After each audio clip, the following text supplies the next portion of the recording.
காலை பொழுதில் வானம்பாடிகள் இணைந்து ஒரு அழகான இசை பாடுகின்றன. பெரும்பாலான கூகைகள் இரவு பறவைகள். அவை இருளில்தான் தங்கள் இரையை தீவிரமாக வேட்டையாடுகின்றன.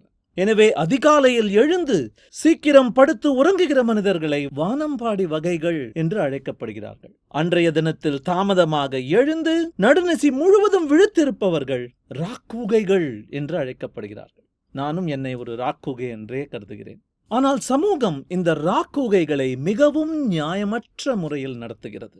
அவர்கள் பெரும்பாலும் சோம்பேறிகள் என்று அழைக்கப்படுகிறார்கள். அவர்கள் நமது பள்ளி மற்றும் பணி வாழ்க்கையில் பொருந்தாதவர்கள் என்று பார்க்கப்படுகிறார்கள். ஆனால் ஆசிரியர் கூறுகிறார், இது எண்ணிச் செய்யும் செயல் அல்ல, மரபணு விதியே என்று.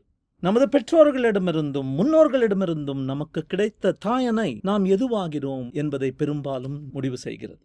ஆனால் இயற்கை அன்னை இந்த முறையை ஏன் கண்டுபிடித்தாள்? ஆச்சரியமான பதில் நாளை.